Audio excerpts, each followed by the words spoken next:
Welcome back into the Sports Source. This segment brought to you by Topoco Lodge. You can see their spots. You can see from their spots what a terrific experience they provide. Well, that includes accommodations, foods, plenty of space for church retreats, marriage retreats, and of course reunions, corporate events, whatever you've got lined up. The place to do it is Topoco Lodge. Call and ask about their incredible packages. They even have a theater on site that we'll be showing you photos of that place coming up soon. It's really impressive. So if you have any kind of event to schedule, do me a favor, go to topoco.com or call my friends at the Topoco Lodge. All right, some new folks making the most of their opportunities over there. You got a lot of guys, young guys, making noise. Alontae Taylor, Bryce Thompson, two of the newcomers everybody's talking about. Dominique Wood-Anderson, the big JUCO signee, right, probably the other crown jewel along with J.J. Peterson. He's arrived and looks the part as hyped. You've got a lot of other young guys that seem to be up getting the early reps in practice. A lot of talk about these guys. Seems that Jeremy Pruitt may be willing to say, I'm going with youth. Is that the right play in year one? Yes. To go with the youth in year one? I think so. If everything else is equal, I mean, you don't want to just take a guy who's been there for 4 years and shove him aside and say, sorry, don't need you. But yeah, I would get those guys playing because, I mean, once again, this was a bad football team last year. You know, these young guys hopefully are going to be what turns you around in 3 years, and then the quicker you can start that, the better. So yes, I think play the young guys. In an effort to field the type of team Jeremy Pruitt wants, I think it's worth a shot. Yeah, I think the thing is, you look at the corners they had to work with. They're either slower than he would like or maybe not as long as he would like in certain spots. You know, at tight end, Dominique Wood-Anderson's the closest he wants to that physical build he wants at tight end. You know, that they don't have many other options in some cases. So I think you try it going into the season. If they show they aren't ready, then maybe you adjust. But there's nothing wrong with at least trying to see if you can field the type of team you want physically. John, I'm a little mixed on this one, and here's why. Tennessee went out and signed 3 grad transfers, right? And to me, only one's going to start. Dadgummit. That was a clear sign to me that you were going to try to win right away and show these players, hey, we're improving to help your recruiting class. What's another way to help your recruiting class? Play young guys. Start Alontae Taylor, start other young guys. So I'm seeing a little bit of both going on right here. Ultimately, you try to play the best player.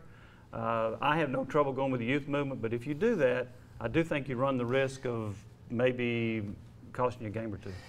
As you pointed out a few years ago on a show we did, I like to ask a question, then let everybody answer, and then come back and spin it. And doggone it, you blew it there for me. You ruined it because I was going to spin it and say, I like the idea of playing young guys, but that doesn't seem to jive with what you did with the grad transfer movement. That's a win now, as you say, kind of a move. And if you have brought in 3 of those guys, that's 3 4-year guys you're not going to be able to sign next year because you gave 1-year guys this year. If you're going in that direction, why then do you now go in the youth direction? It seems like you'd either do one or the other, unless he believes that these youth he can win with. Well, it's not just building for the future. I can win now with and if I got a freshman that is as good as a senior, I'm going to play the freshman. Right. Right. If all things are equal, and maybe that's the case. And it still may be a little early to jump to conclusions just a little bit. I think you need to see who's out there playing, who's getting the snaps, and then say, here's the direction we're going. Right now, Jeremy Pruitt, I think, is saying the main way we're going to get better on the practice field is by competition.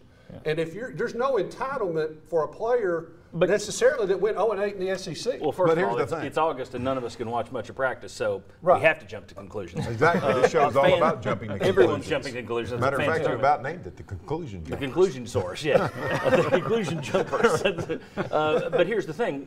Going by, you're hearing from the people you talk to over there that first reps are going to the kids. So I think that is a conclusion with a little bit of evidence. That's not just. Well, it's also a lot of motivation. It's also a lot of motivation. I think a couple of things. We said it earlier about signing Chris. That may have been just an insurance policy. We don't feel like we have a backup to Garantano, so there's 1 year grad transfers and maybe why he signed.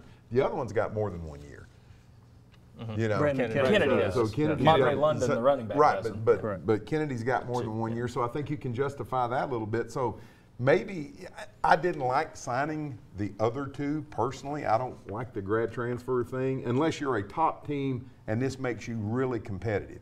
I think where Tennessee's at, I wouldn't have signed those guys. I would have rather had 3 4-year guys to exactly. build with next I would year. have too. But even with that, I think the youth movement's the way to go. Just simply, once again, go back to last year and where you were. I feel confident in saying whatever they do, it's going to be to win now. I don't think they're looking at youth and saying that's to help recruiting. I think if they play youth, it's going to be because they think Alontae Taylor at corner or whoever it is gives them a better chance to win. Right.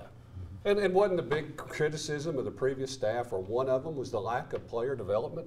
I mean, right away, you're showing not only are we going to develop you, you're probably going to have a chance to start. Well, I think you're jumping to conclusions. Thank you. When we come back, what is the bigger concern?